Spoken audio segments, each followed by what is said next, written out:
আমাৰ যি অষ্টম স্কন্ধৰ বলি ইন্দ্ৰৰ যুদ্ধ, সাগৰ মন্থনৰ পিছত কেনেকৈ অসুৰসকলৰ পৰা দেৱতাসকলে অমৃত পান কৰিলে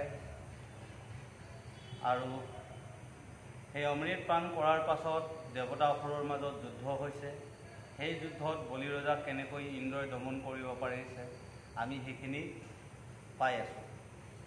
আৰু বলিৰো অসংখ্য হৰক ইন্দ্ৰই কাটাক্ষ নকৰা শক্তি আহৰণ কৰিব পৰা হ'ল যেতিয়াই নেকি অমৃত পান কৰিলে।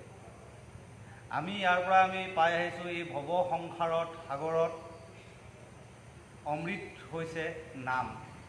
হৰি নামেই হৈছে প্ৰকৃত অমৃত।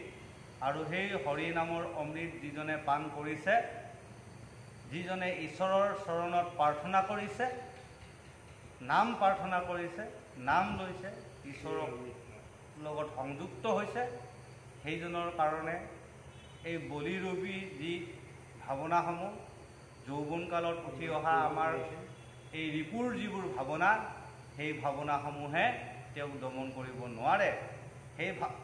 বৰঞ্চ সেই ভাৱনাসমূহক সেইজন পুৰুষে দমন কৰিব পাৰিব যিজনে এই নামৰূপী অমৃত পান কৰিছে। আমাৰ এই সংসাৰ সাগৰ, ক্ষীৰ সাগৰ এই মন্থনত এই সংসাৰ সাগৰৰ মন্থনটোকে আমাক এক প্ৰকাৰে বুজালে। ইয়াতে এই বাসুকী মানে আমি বাস কৰি থকা সৰ্প, কোনোবাই সেই সংসাৰৰ সৰ্পৰ নেগুৰডালৰ ফালে, কোনোবাই মুখৰ ফালে আছে। এতিয়া অসুৰসকলে মুখৰ ফালে আছে, সেইকাৰণে আমাৰ মুখত পটককৈ কাজিয়া লাগে। আৰু নাভিৰ তলৰ ফালে দেৱতাসকল আছে বাসুকী সাপডালৰ। দুয়ো পক্ষ সেই টনাটনি যুদ্ধ গম পাইছিলোঁ। সেই টনাটনি যুদ্ধত এই সংসাৰৰ মাজতেই আমি সেই টনাটনি যুদ্ধ হয়। সেইকাৰণে আমাৰ সৰ্বপ্ৰথম আখৰিক ভাৱনাবিলাক পোনপ্ৰথমে জাগিত হয়। কাৰণ অসুৰসকল সদায় সন্মুখতে আছে, মুখৰ ফালে আছে। আৰু ঈশ্বৰৰ ভক্তি জ্ঞানবিলাক সদায় পাছত আহে। সেইকাৰণে নাভিৰ তলৰ ফালে দেখালে ভুল কৰাৰ পাছত চেতনাটো আহে। তাৰ আখৰিক কৰ্মবিলাক সদায় আগত আহে। সেইকাৰণে তেওঁ আখৰিক কৰ্ম যেতিয়ালৈকে এই কাম ক্ৰোধ লোভ মোহে বৰ্জিত হৈ থাকে তেতিয়ালৈকে তেওঁ সেইবিলাক কথা অনুভৱ কৰিব নোৱাৰে। আৰু এতিয়া এই যৌৱনকালৰ আখৰিক কৰ্মবিলাকক যেতিয়া লৈ এটা বুজা হৈ যায় বৃদ্ধকালত, তেতিয়াহে বুজি পায় যে এতিয়া মৰণ কাষিছে চাপ, হৰি নাম ধৰাগে যাওঁ বলা। এতিয়া যেতিয়া বৃদ্ধ হ'ব তেতিয়া টানত পৰি কেকাই কেকাই হৰিনামলৈ যায়। তো যৌৱনৰ লালসত এই হৰিনামনো কি? যৌৱনৰ লালসাত সেইটোৱে কৈ থাকিব ঈশ্বৰ নাই, ঈশ্বৰৰ অস্তিত্ব নাই বুলি কৈয়ে থাকিব। আৰু যেতিয়া লালসা পৰি যাব, বৃদ্ধ হ'ব, সেইদিনা নিজেই কাষ চাপিব। হয়, যে কি নহওক আমি পালোঁ সেইদিনাখনি ইন্দ্ৰৰ সেই 6 ৰিপুৰ কথা। 6জন অসুৰ আৰু 6জন অসুৰে যি বলিৰ, সেই 6জন অসুৰে ইন্দ্ৰৰ ওপৰত অসংখ্য হৰ মাৰিছিল। আৰু সেই হৰবিলাকো ইন্দ্ৰই কাটাক্ষ নকৰি ঘূৰাই পঠিয়াইছিল, তেওঁলোকক দমন কৰিছিল। আজি সেইখিনি কথা পালোঁ। আৰু বলিয়েও যি হৰ মাৰিছিল ইন্দ্ৰই কাটাক্ষ নকৰাকৈ সেই বলিৰ হৰসমূহ কাটিছিল। আৰু সেইখিনিলৈকে আমি পালোঁ। চাওঁ আজি আমি কিনো পাওঁ। বাঘ সিংহ সংখ্যাত পশুৰাজ, চতুৰ্ভীতি ধায়া হবে দেৱৰ সমাজ, লহ লহ জিভা ঘূৰ দখন প্ৰকট, মেঘ যেন গৰ্জি আখি চাপিলা নিকট। এতিয়া এইকেইটা বস্তু দেখুৱাইছে কি আমাৰ লোভ মোহ হিংসা আসূয়া, যে এই সিংহ হেন এইবিলাক কি হয়, এটি পশু। এই শত্ৰুবিলাক এটি পশুৰ লগত তুলনা কৰিছে। সেইবিলাক জিভাবিলাক লহৰ লহৰ কৰি ইন্দ্ৰৰ ফালে আগবাঢ়ি আহিছে। বলি ৰজাৰ এইখিনি একোটা পশু চৰিত্ৰ। এতিয়া বাঘ ঘোং সিংহ এনেধৰণৰ অসংখ্য পশুৰাজ, পশুৰ ভিতৰত ৰজা সেইবিলাক চবকে ধৰি ধৰি খায়। আমাৰ মানসিকতাত এইকেইটাই কাম, ক্ৰোধ, লোভ, মোহ, এই চাৰিটা। বাঘ, ঘোং, সিংহ, অসংখ্যত অসুৰ বুলি কৈছে নহয়, পশু, এইবিলাক বস্তু একোটা আমাৰ অসুৰ। লোভ, মোহ, কাম, ক্ৰোধ, লোভী অসুৰ। এই চতুৰ্ভিত্তিয়ে আমাক কি কৰিছে?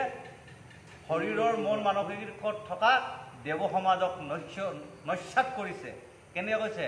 লহৰ লহ জিভা ঘূৰ দশন প্ৰকট। গম পাইছে?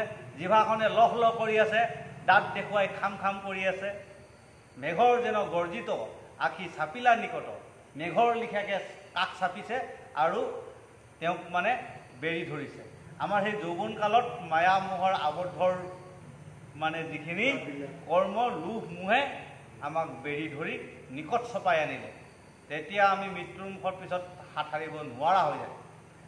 এই বস্তুকেইটা কি হয়? জিভাখনে লোভ লোভ কৰি যায় পশুহেন। এইখিনি বস্তুৰ কথা আমাক বুজালে। মানুহৰ শৰীৰত এই পশুৰূপী এই ভাৱকেইটা, এইকেইটা হিংস্ৰ ভাৱকেইটা, এইকেইটা দমন কৰা একমাত্ৰ উপায় হৈছে হৰিনাম। সেইকাৰণে কৈছে ইন্দ্ৰৰ কাষ চাপিছে, দাঁত কামুৰি আহিছে। তাৰমানে আমাৰ পঞ্চভৌতিক দেহাৰূপী ইন্দ্ৰত এই আক্ৰমণ কৰিছে সিংহৰূপী ভাৱকেইটাই, এই আখৰিক জীৱৰূপী ভাৱকেইটাই, পশুৰূপী ভাৱকেইটাই দাঁত কামুৰি আমাৰ ওচৰত আহিছে। আক্ৰান্ত কহৰীয়া ধৰি মূৰ ঘাৰ শিৰ লেনু চিন্দি পিয়ে কটু তপতৰু ধীৰ অসংখ্য ভালুক বেৰি লগাই লদা দৰি ঘাৰত কামুৰি হাড় ভাংগে মৰ মৰি। একদম মানে এফালৰ পৰা কামুৰিছে আৰু কামুৰি এফালৰ পৰা ভাঙিবলৈ আৰম্ভ কৰি দিছে। আমাৰ জীৱনৰ এই লক্ষ্য কিবা কিবি ভাৱবিলাক আছে, ভাল ভাৱনাবিলাক চব কামুৰি নাশ কৰি দিছে। গম পাইছেনে? এই অসুৰ ভাৱনাবিলাকে। তো এই বস্তুবোৰ আমাক বাৰম্বাৰ দেখুৱাই আছে। পশুৰূপী ভাৱবিলাক পেলাই দিছে। বৰাহ মুহে দন্তে পেলাৱে উচতি জুঠে জুঠে হস্তি ফুৰে সেনাক খচতি দান্তে চিৰি মাৰে কটু হৃদয় ফুলি ভূমিত আচাৰে কটু সুন্দে মেৰাই তুলি। এইবিলাক পশু এটা এটা পশু দেখাইছে, দেখিছেনে? হাতীয়ে গচকিছে, বৰাহে ফালিছে দাঁতেৰে। গম পাইছেনে? এই তেনেকৈ কৈছে সেনাবিলাকক গচকি গচকি মাৰিছে, ছিঙিছে, ভালুকে কামুৰিছে, এটা এটাকৈ ঠেকেচিছে। এইখিনি কথা ইয়াত বৰ্ণনা কৰিছে। আমাৰ এই জীৱনটোত এইবিলাক বস্তুৱে হেঁচি আছে। হাতীহেন বোজা এটা আমাৰ পিঠিত গচকি আছে। হয় হয় হয় হয়, বস্তুবোৰে আমাক হেঁচি আছে। জৈক্ষ ৰৈক্ষ সংখ্যপি খাছে ফুল তুলি চতুৰ্ভিত্তি বেৰিলে কাট মাৰ বুলি ডাকিনী যোগিনী আউল জাউল কেশ খেত খেত কৰি ধৱে উলংগত বেশ। এতিয়া গোটেইখিনি যক্ষ ৰক্ষ সংখ্যা ফিকাচ এই চতুৰ্ভিত্তিয়ে একফালৰ পৰা মেৰিয়াই ধৰিছে, কামুৰিছে। আকৌ কি হৈছে? ডাইনী যখিনী ইত্যাদি ৰূপবিলাক আহিছে, গোটেই উলংগ হৈ আহিছে। গম পাইছেনে? তাৰমানে এই উলংগ বেশ মানে কি? জীৱনটো উলংগ হৈ যাব। এইবিলাকৰ কবলত যদি যিজন লোকে পৰিছে, এই কি কয় পশুৰূপী ভাৱনাত, এই হিংস্ৰ ভাৱনাত যদি পৰিছে, ডাইনী যখিনী ৰূপৰ ভাৱনাত যদি পৰিছে, জানিব সেইসকলৰ জীৱন উলংগ। সেইকাৰণে ডাইনী যখিনী উলংগ বুলি কৈছে। অধোগতি গ'লেই আৰু সেইজনে। আৰু এতিয়া যে যিসকল লোকে সেইবিলাক সেইবিলাক ভগৱানৰ নামত যে কিছুমান কয় নহয়, পূজা পাতল কয় যে, ডাইনী দক্ষিণী কৰে যে, সেইসকল উলংঘ হ'বই তেওঁলোকৰ। ভগৱানৰ নামত কেতিয়া চাকি দি আমুক কৰিব লাগে তামুক কৰিব লাগে, এই যে কিছুমান কৰে, সেইসকলৰ জীৱনটো এনেকুৱাই হ'ব। ৰকম ৰকম মানে ভেকশ্যন দেখাই থাকে। এ ৰাম কামৰীয়াতে তু চিন্ধে জংকাৰী জংকাৰী, এটা ডকি কৰি নেই কত ককমাৰী, দেৱতাৰ সেনাৰ শুনিত মাখ গিলি, ৰাহু তুলি উচুকে পৰায় কিল কিলি। দেখিছেনে এইসকল অসুৰে এই বস্তুবিলাকে, বাঘ হিংস ইত্যাদি অসুৰূপী ভাৱনাবিলাকে, ডাইনী দক্ষিণীৰূপী ভাৱনাবিলাকে কি কৰিলে, আমাৰ শৰীৰৰ ভিতৰত থকা দেৱতাৰূপী ভাৱবিলাকৰ শোণিত, দেৱতাবিলাকৰ শোণিত মানে তেজ মাংসবিলাক গিলি গিলি খাইছে। আমাৰ শৰীৰৰ মাজত থকা দেৱতাৰূপী ভাৱবিলাকক এফালৰ পৰা এই আসুৰিক প্ৰৱণতাই বেৰি ধৰি ছিঙি ছিঙি খাবলৈ আৰম্ভ কৰিলে। কি এই পশুৰূপী ভাৱনা, ডাইনী দক্ষিণী ভাৱনাবিলাকে। তো এইবিলাকে কি হ'ল, ভগৱান বিচাৰি যায় কিন্তু ভগৱানক নেপায়। ভগৱানৰ যিবিলাক মায়াৰ যিবিলাক পশু, সেই পশুত ওলমি গৈ যিহকে তিহকে বকে। সেইসকলৰ মনটো বিশৃংখল হৈ যায় নহয়। কাৰণ ঈশ্বৰ বিচাৰিবলৈ গৈ ঈশ্বৰক নাপায়, ঈশ্বৰৰ বিমুখে হয়। আৰু তাৰ ফল লগে লগে পাইছেই, লগে লগে পাইছে। এতিয়া এই মানে ভুল কৰিলে কলিকালত লগে লগে দেখা দিয়ে বুলি কয় নহয়, লগে লগে দেখা দিছে। সেই বগা ঘোঁৰা, গম পাইছেনে? বগা ঘোঁৰাটো লগে লগে দেখা দিলে। কাৰণ যি কৰ্ম কৰিলে, ঈশ্বৰক বিচাৰিছিলে, বিচাৰিব লাগে ঈশ্বৰক কেনেকৈ বিচাৰিলে কেনেকৈ, গম পাইছেনে? তো আমাক ঈশ্বৰে কেনেকৈ আমাক চাবলৈ দিছে, গুৰুজনাৰ দৰ্শনে চালে মানে আচলতে বেলেগ দৰ্শন পায়। তো সেই দৰ্শনে যদি নাচায় তেনেহ'লে ঈশ্বৰ সদায় মায়াৰ ৰূপেৰে আবদ্ধ হৈ থাকিব, হ'বই। ঈশ্বৰে তুমি মোক যি মতে ভজিবা মোক সেইমতে পাবা, ঈশ্বৰে কৈছে নহয়। তুমি মোক যি ৰূপেৰে ভাৱনা কৰা, তুমি মোক ইন্দ্ৰৰ ৰূপেৰে ভাৱনা কৰিবা, ইন্দ্ৰৰ ৰূপত পাবা। তুমি মোক শিৱৰ ৰূপত ভাৱনা কৰিবা, তুমি মোক শিৱৰ ৰূপতে পাবা। তুমি মোক দুৰ্গা ৰূপেৰে ভাৱনা কৰিবা, তুমি দুৰ্গা ৰূপেৰে পাবা। যি ভাগে বিচাৰা তুমি মোক সেই ভাগেই পাবা। কৈছে নহয়, মই সকলোৰে হৃদয়ত আছোঁ। সেই শিৱও মই, দুৰ্গাও মই, গণেশো মই। গতিকে তুমি কোন ভাগে মোক মানে পূজা কৰিবা? যি ভাগে পূজা কৰা সকলো ময়ে। গতিকে মোক পূজা কৰিলে আৰু বেলেগ পূজা কৰিব নালাগে, কিন্তু বেলেগক পূজা কৰিলে ময়ে হয়। কিন্তু তেওঁলোকক পূজা কৰিলেও মোক 60 টকাকৈ নহ'ব।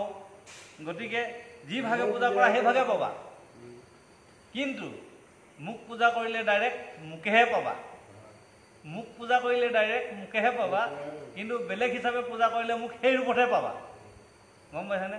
এতিয়া সেইকাৰণে কৈছে তুমি মোক যি ৰূপে পূজা কৰিবা সেই ৰূপে পাইছে।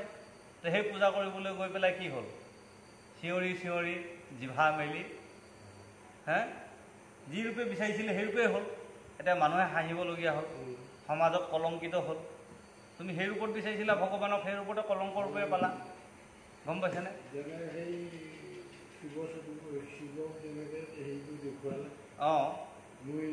মোহিনী ৰূপত। শিৱৰ মোহিনী ৰূপটো বৰ ডাঙৰ কথা। সেইটো মহাদেৱ শিৱৰ মোহিনী ৰূপৰ পৰা আমাক বহুত ডাঙৰ শিক্ষা দি দিলে। এটা কিমান ডাঙৰ জ্ঞান।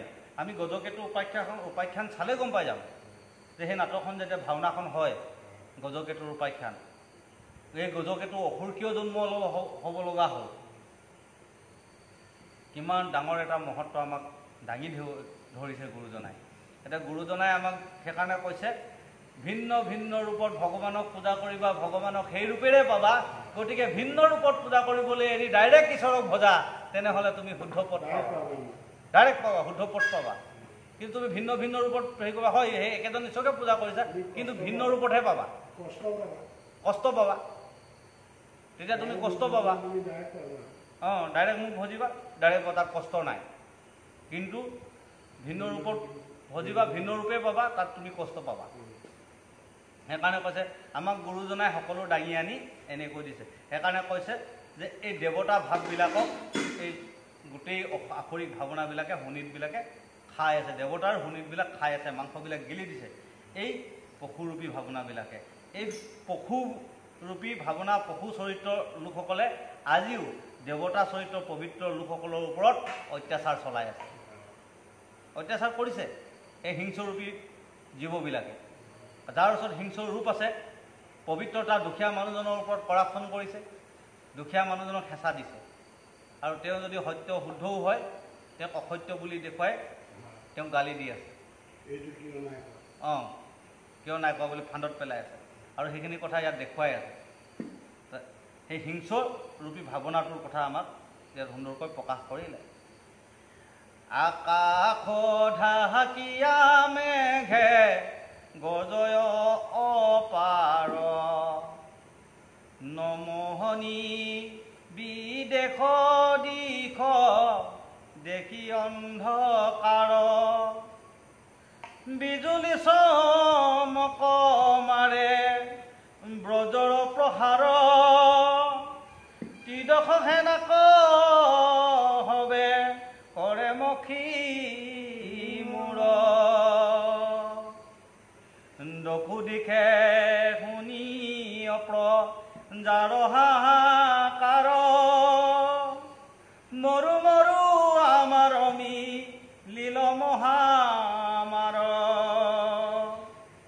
কিখে বা আমাক খাই নৰাশয় কেব, কৈত আছাতি জগতপতি মহাদেৱ।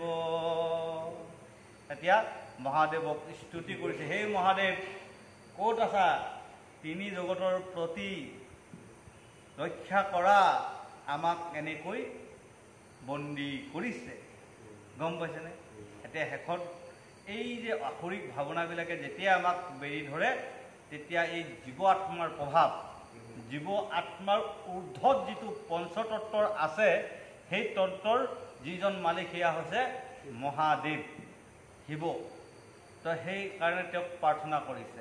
সেই স্তৰটো পাৰ হ'লেহে আমাৰ নাৰায়ণৰ স্তৰ পায়গৈ। এতিয়া এই তিনিটা স্তৰৰ যিজন মালিক জীৱ, সম্পূৰ্ণ জীৱটোক বুজালে। এতিয়া কৈছে তুমি আহা। সেইকাৰণে সত্যতাৰ জীৱ নিজকে অনুভৱ কৰাব লাগিব, নিজৰ হৃদয়ত গোটেই পঞ্চভৌতিক ইন্দ্ৰতত্বৰ ওপৰত নিজেই ভিত্তি কৰিব লাগিব, আৰু এই আখৰিক বস্তুবিলাকক দমন কৰিব লাগিব।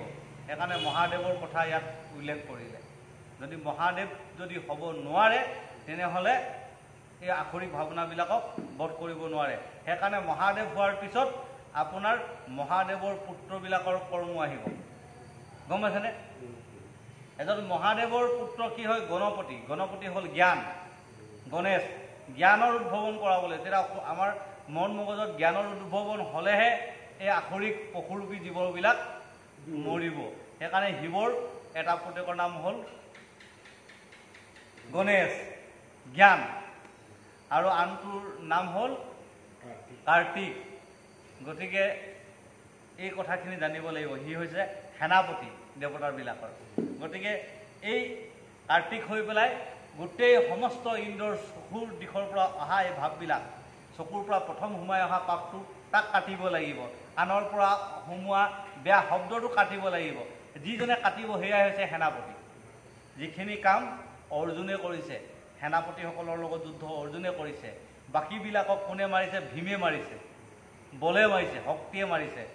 কৌৰৱৰ 100টা ককাইক ভায়েকক ভীমে মাৰিছে, অৰ্জুনে নাই মৰা।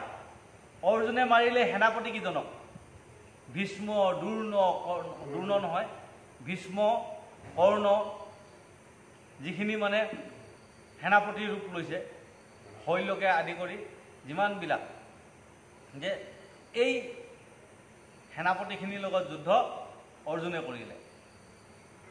আৰু যিখিনি আপোনাৰ হেৰি আছে, ভীমে মাৰিছে। এই বস্তুটোৱে কথা। যে আমাৰ জ্ঞানৰ দ্বাৰা গণেশ আৰু হেৰিয়ৰ দ্বাৰা কাৰ্তিকৰ দ্বাৰা সেনাপতিয়ে আমাৰ মন ভাৱনাত জাগিত হোৱা পোনপ্ৰথমতে কাণত সোমাই অহা বেয়া শব্দবিলাক কাটিব লাগিব কাৰ্তিক। সেইকাৰণে সেইকেইজনক কি দিলে? মহাদেৱৰ পুত্ৰ দিলে। আৰু মহাদেৱৰ পত্নী হ'ল মায়া, যোগমায়া, আপোনাৰ মায়া, সেয়া হ'ল কি হ'ল? পাৰ্বতী। গতিকে মায়া মাতৃক লাগে, গম পাইছেনে? গতিকে মায়া কোন? আমাৰ এই দেহা প্ৰকৃতি, দেহৰ যি প্ৰকৃতি, এই প্ৰকৃতি ভাৱটো হ'ল মায়া। গতিকে এইকেইজনক এতিয়া আৰাধনা কৰিছে। মহাদেৱৰ কথা ক'লে, কৈ গৈলা কাৰ্তিক গণেশ সেনাপতি, দশু দিগপাল কৈত আশা সুৰপতি, আপদত পৰিলোবি পংগে যায় প্ৰাণ, সংকট সময়ে হবে কৰা পৰিত্ৰাণ, আমাক মাৰয় ইত্ৰু শত্ৰুৰ হাতত, একলে থাকিবা কিবা সুখে যে স্বৰ্গত, কৈ বাপ ভাই আশা পৰিছে দাসাও, ৰাখাত নাহিকে ইজন মক লাগি যাওঁ, এহিমতে সেনাগণে কৰে আৰ্তনাদ, ইন্দ্ৰ আদি দেৱতাৰ পৰম বিষাদ, দশ দিশ পাল হবে শুয়া এক স্থান, কৰন্ত প্ৰহাৰ অসংখ্যাত দিব্যবান। আকৌ ইন্দ্ৰ যেতিয়া ইন্দ্ৰ হাৰিবলৈ আৰম্ভ কৰিছে, তেতিয়া ইন্দ্ৰ এই দেৱতাসকলে পুনৰ প্ৰাৰ্থনা কৰিছে মহাদেৱ শিৱক, আৰু এই দশু দিশৰ পালক প্ৰাৰ্থনা কৰিছে। সেইকাৰণে এইখিনি কি হ'ল? শিৱৰ মানে পৰিয়াল। এতিয়া তেওঁলোকক কৰিছে, তেতিয়া এই পৰিয়ালটো প্ৰাৰ্থনা কৰিছে, তেওঁলোকক ৰক্ষা কৰিবৰ কাৰণে কৈছে। আৰু এই দশু দিশ পালে কি কৰিছে? এফালৰ পৰা অস্ত্ৰ মাৰিবলৈ আৰম্ভ কৰিছে। এতিয়া এই বস্তুটো নিজেই আমি সংযত হ'ব লাগিব। এই তাৰপিছত আমাৰ জ্ঞান গৰ্ব, কাণৰ যিখিনি অলপ আগত ক'লোঁ, কাৰ্তিক হৈ পেলাই কাটিব জানিব লাগিব, শব্দ ভাল বেয়া বাচিব লাগিব, গণেশৰ দ্বাৰা শুদ্ধ জ্ঞান ল'ব লাগিব তাৰ মাজৰ পৰা। এই শিৱ পৰিয়ালটোৰ বস্তুটো ব্যৱহাৰ কৰিব জানিব লাগিব। দশু দিশ, 10টা দিশৰ কথা কৈছে। সেইকাৰণে এই প্ৰকৃতিৰ কথা অলপ আগত কোৱা হ'ল। দশু দিশ পাল মানে আমাৰ প্ৰকৃতিকে বুজাইছে, গম পাইছেনে? পাৰ্বতীক বুজাইছে। সেইকাৰণে পাৰ্বতীৰ 10খন হাত, মানে যেতিয়া দুৰ্গা ৰূপ লৈছে, গম পাইছেনে? দুৰ্গাৰ 10খন হাত, 10খন হাতৰ দশু দিশ, 10টা দশ মানে দিশক বুজাইছে। চাৰিও দিশৰ পৰা এটা এটা অস্ত্ৰ লৈ মহিষাসুৰক বধ কৰিছে ত্ৰিশূল মাৰি। গতিকে 10টা দিশৰ পৰা অস্ত্ৰ লৈছে, বিষ্ণুৱে দিছে, ব্ৰহ্মায়ো দিছে, শিৱয়ো দিছে, প্ৰত্যেকৰ এটা এটা মানে অস্ত্ৰ লৈ তেওঁ বধ কৰিছে। কাক বধ কৰিছে? মহিষাসুৰক। কি অস্ত্ৰ মাৰিছে? বহুত পশুপাত অস্ত্ৰ, গম পাইছেনে? পশুপাত অস্ত্ৰ মাৰিছে।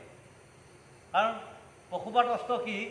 এই যে পশু ৰূপী ভাৱবিলাকক যি পাত অস্ত্ৰই শেষ কৰিব পাৰে, নাশ কৰিছে পশুৰূপী ভাৱনাবিলাকক। আৰু সেই পাত অস্ত্ৰহে মাৰিছে, ত্ৰিশূলে খুচি মাৰিছে শেষত। তো সেই ত্ৰিশূল, 3টা হুল, সতৰ ৰজ তম, এই 3টা হুলে সদায় খুচি আছে মানুহৰ, বুজিয়ে পোৱা নাই। আৰু মহিষ কোন? আমি প্ৰত্যেকে একোজন মহিষাসুৰ। সংসাৰৰ এই তাৰণাৰ জ্বলা যান্ত্ৰণাত আমি মোহিত হৈ হৈ বেলেগক ঠগি ঠগি খাই আছোঁ প্ৰত্যেকেই। আৰু সেই বস্তুটো এদিন প্ৰকৃতিয়ে খোজ মাৰিবই, শেষ হ'বই। সেইটো নুই কৰিব নোৱাৰে। এইখিনি চজি আছে দৈত্য চৰে ঘূৰতৰ মায়া, দেৱতাৰ হৰে গুয়া নুচুয় কায়া, নিমফল যে শুয়া পৰে উল অতি মাতিত দেখি দেৱগণ ভৈল ভয়ে হচকিত নাহি শ্ৰুতি বুদ্ধি জ্ঞান বিহল পৰাই কিবা কৰিবন্তে খুজি নপাৰন্ত উপায় পৰিলো দৈত্যৰ হাতে জানিলো নিশ্চয়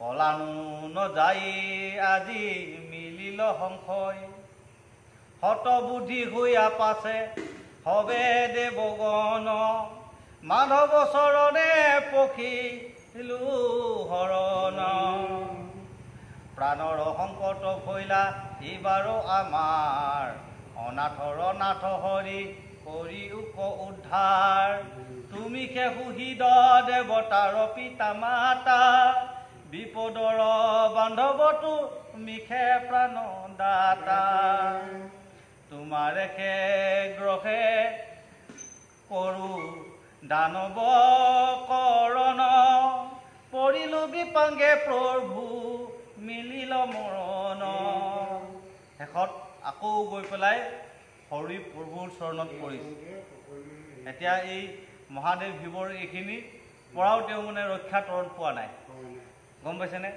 এই গণেশ জ্ঞানেও সেইকাৰণে কৈছে ভগৱন্তক কিহে ঢুকি নাপায় জ্ঞান বুদ্ধি বিবেক একোৱে ভগৱন্তক ঢুকি নাপায় ভগৱন্তক কিহে ঢুকি পায় ভক্তিয়ে সেইকাৰণে ঢুকি নাপালেগে গণেশ ললে জ্ঞান সকলো স্তুতি কৰিলে মহাদেৱক স্তুতি কৰিলে মহাদেৱৰ সম্পূৰ্ণ পৰিয়ালটো ললে তথাপিও মানে তেওঁলোকৰ তৰণ নহল কেলে নহল কাৰ্তিকক ললে ভিন্ন ভিন্ন ৰূপেৰে বস্তুবোৰ খণ্ডন কৰিব বিচাৰিলে নাই নোৱাৰিলে যেতিয়ালৈকে ভক্তি নাথাকে তেতিয়ালৈকে ঈশ্বৰক নাপায় এতিয়া ঈশ্বৰক কি কৰিছে আকৌ প্ৰাৰ্থনা কৰিছে এতিয়া কি হৈছে প্ৰভু নাৰায়ণক প্ৰাৰ্থনা কৰা মানে ভক্তি কৰিছে উপায় দিয়া এতিয়া যিমানেই বাকী মানে কৰি থাকক জ্ঞান যোগ কৰক ধ্যান যোগ কৰক কৰ্ম যোগ কৰক ক'তো ভগৱানক নাপায় সেইবিলাক যুগ এটা এটা দেখাইছে কৰ্মযোগ ধ্যান যোগ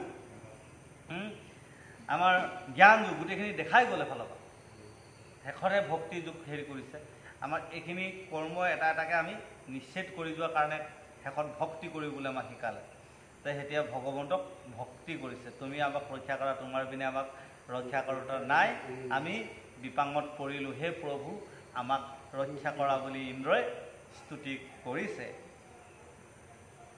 হেন শুনি নাৰায়ণ প্ৰভু কৃপাময় ভকতৰ দেখি দুখ নহে হৃদয় কৰে চক্ৰ ধৰি হৰি চৰি গৰুৰত আঠে বেঠে আঁকি ভৈল তহিতে বেকত দেৱতাক ৰক্ষা কৰিবৰ কাৰণে ভগৱন্তই নিজেই গৰুৰ পিঠিত আহি থিয় হ'ল এই চক্ৰলৈ কমল লোচন চাৰু বদন মণ্ডল হিৰত কিৰীতি কৰ্ণে মকৰ কুণ্ড পিত বস্ত্ৰে শুভে আতি শ্যাবল শৰীৰ জল দলে যেন বিজুলি সুঠিৰ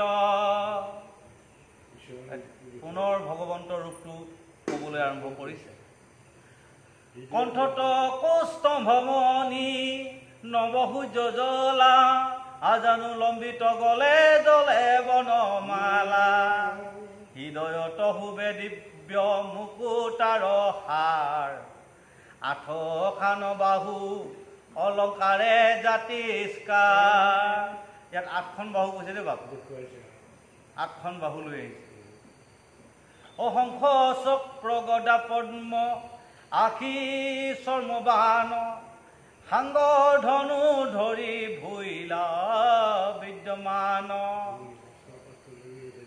প্ৰকাশ কৰন্ত হৰি গৰুৰত উঠি মেৰুত উদিত যেন সূৰ্য এক কোটি য'ত থিয় হৈছে 1 কোটি সূৰ্যৰ দৰে পোহৰ হৈ গৈছে য'ত ভগৱন্ত থিয় হৈ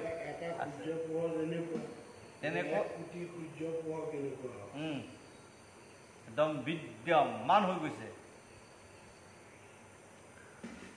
প্ৰভুৰ ৰূপখিনি দেখুৱাই আছে এতিয়া আৰু তেওঁ কেনেকৈ ওলাইছে ইয়াত 8খন বাহু লৈ তাতে অস্ত্ৰ লৈ আহিছে, সাৰংগ পানী আহিছে, ধনুখনৰ নাম কৈছে, সাৰংগ লৈ তেওঁ থিয় হৈ আছে। দেৱ বিদ্যমানে দেখি মাধৱৰ কায়, তেখনে অদিশ ভৈলা অসুৰৰ মায়া। অসুৰৰ মায়া হেৰাই গ'ল। ফেৰিল আন্ধাৰ যেন সূৰ্যৰ কিৰণে, দশু দিশ প্ৰসন্ন দেখিল দেৱগণে। আৰু ঈশ্বৰ প্ৰকট হোৱাৰ লগে লগে দশু দিশ কি হ'ল? পূৰ্ণ সূৰ্য যেন জ্বলি গ'ল, অসুৰৰ মায়া শেষ হৈ গ'ল। আৰু যি লোকে এই সংসাৰৰ ভগৱন্তৰ চৰণত আহিলে, ভগৱন্তক দেখিলে, সকলো ঈশ্বৰৰ মায়া। এই যে যিসকল লোকে কচাইখানালৈ গৈছে, সেয়াও ঈশ্বৰৰ মায়া, বুজি পোৱা নাই, গৈ আছে। যিসকল লোকে বেশ্যালয়লৈ গৈছে, সেয়াও বোলে ঈশ্বৰৰে মায়া, নহ'লে সংসাৰখন ধ্বংস নহ'ব। গতিকে নাজানি গৈ আছে, সেয়াও ঈশ্বৰৰ মায়া। গম পাইছেনে? যিসকলে বেয়া বস্তু সেৱন কৰিছে, সেয়াও ঈশ্বৰৰ মায়া। আৰু সেই প্ৰকৃত ভকতজনে দেখিলে তেওঁ চব ঈশ্বৰৰ মায়াত আবদ্ধ হৈ ঘূৰি ফুৰিছে। গতিকে তেওঁৰ ওচৰলৈ সেইটো নাই, তেওঁ কি হ'ল? পোহৰ হৈ গ'ল। তেওঁৰ ওচৰত অসুৰ ভাৱেই নাই। গম পাইছেনে? সকলো পোহৰ হৈ গ'ল। সেইকাৰণে কৈছে 1 কোটি সূৰ্যৰ দৰে পোহৰ হৈ গ'ল কৃষ্ণ ভগৱন্তৰ আৱিৰ্ভাৱ হোৱাৰ লগে লগে। তাই হৃদয়ত, আমাৰ মন মগজত বা হৃদয়ত যেতিয়া ভগৱন্তৰ আৱিৰ্ভাৱ হ'ল, এনেধৰণৰ পোহৰ এটা জাগিত হ'ল যে সকলোবোৰ দেখিছে ঈশ্বৰৰ মায়াতেই মগন। গতিকে শেষ হৈ গ'ল। তেওঁৰ কাৰণে সেইবোৰ বস্তু নাই। সেইকাৰণে তেওঁ বাকীবিলাকক দেখিছে মায়াত মগন হৈ থকা লোক, বাকী চব ঈশ্বৰৰ মায়াৰ মগন। গতিকে তেওঁ নিজেই মগন নহয়, তেওঁ পোহৰ হৈ গ'ল। সেই বস্তু তেওঁ দেখি পালে।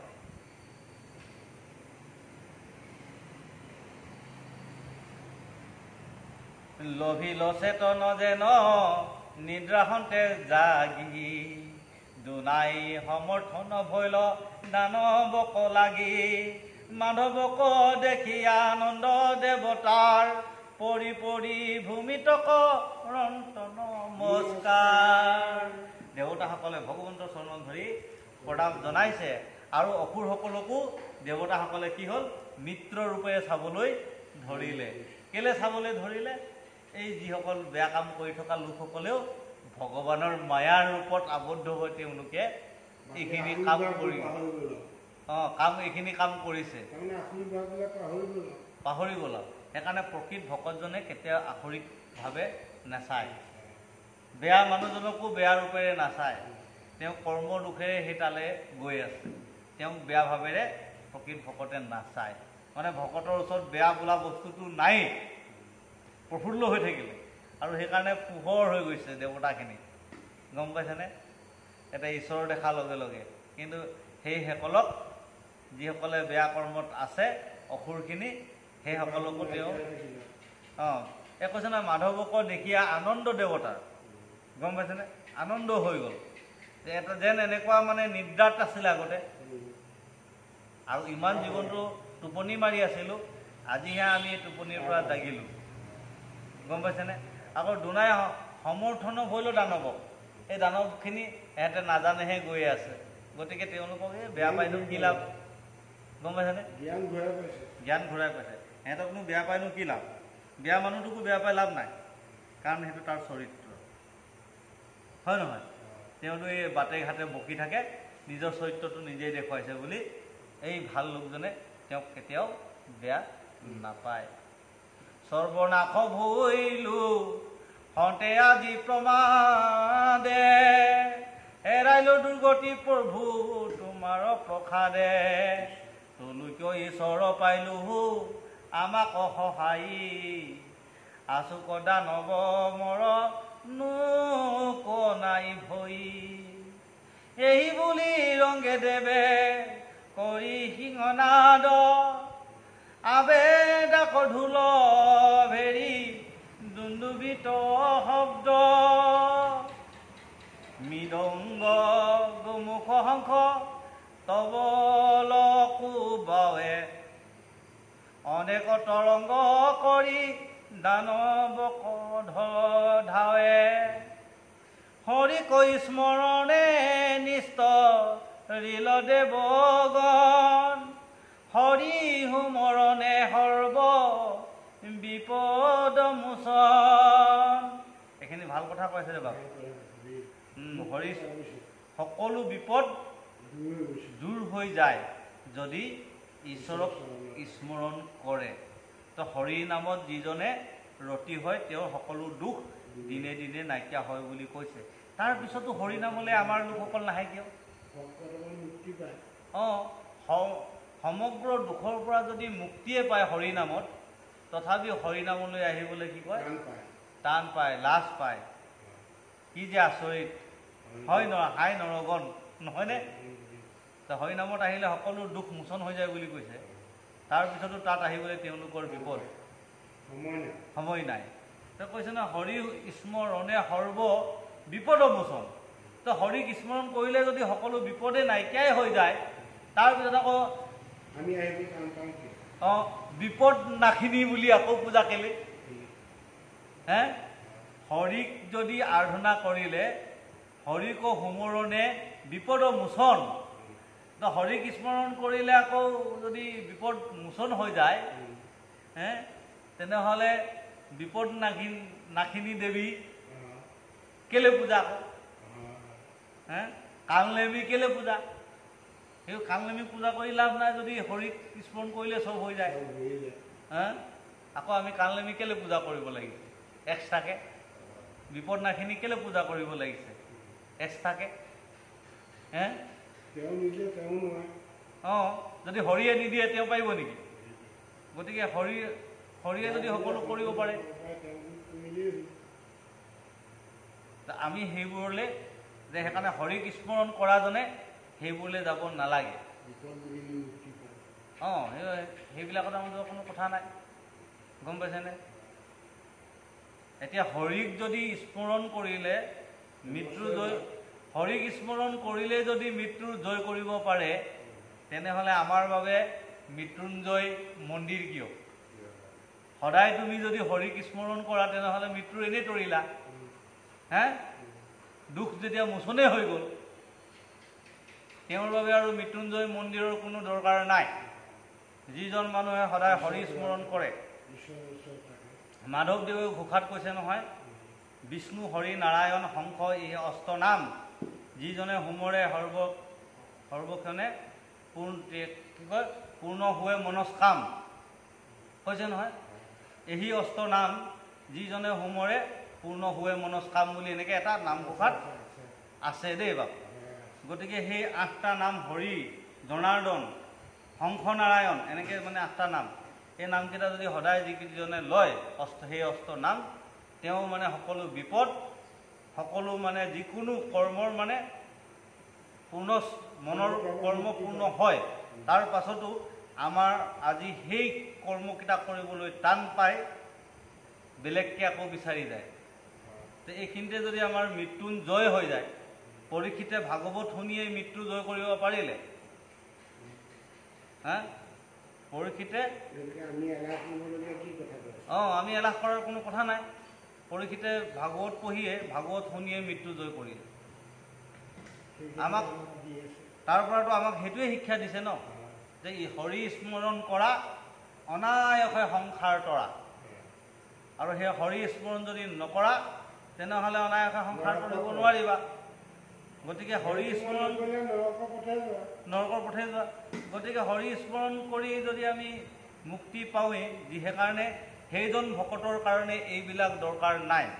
সেই যিজন ভকতে সদায় হৰি স্মৰণ কৰিলে তেওঁৰ বাবে কোনো মৃত্যুঞ্জয় দৰকাৰ নাই, কোনো বিপদ নাখিনীৰ কোনো পূজা কৰাৰ দৰকাৰ নাই। তেওঁ ভগৱন্তৰ চৰণ পাই গ'ল, তেওঁ ভগৱন্তৰ চৰণ পাই গ'ল। তেওঁৰ কাৰণে এইবিলাক যাগ যজ্ঞ পূজা পাতল নাখিনি তাখিনি কালনেমী কিবা কিবি ইত্যাদি পূজা কৰিব দৰকাৰ নাই। যিয়ে হৰি স্মৰণ কৰিলে তেওঁ সৰ্ব বিপদ মোচন হৈ যায়, তেখেতে মৃত্যুক জয় কৰিব পৰা শক্তি আহি যায়,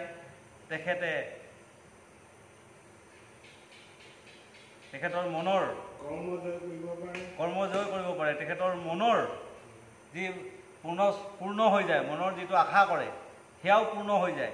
গতিকে হৰিৰ চৰণত ধৰিলে সকলো হয়। তাৰ পাছত আকৌ আমাক বেলেগত যাব নালাগে। সেইজন ভকতৰ কাৰণে আমাক কৈছে হৰি কীৰ্তনতহে ঘূৰ সংসাৰ তৰি। দেখিলেনে? হৰি কীৰ্তনতে ঘূৰ সংসাৰত তৰিব পাৰে। হেন জানি সৰ্বজনে বোলা হৰি হৰি। হৰি কীৰ্তনতে সকলো কৰিব পাৰে। সৰ্বজনে আমাক কি কৈছে? হৰি হৰি ক'বৰ কাৰণে ক'লে।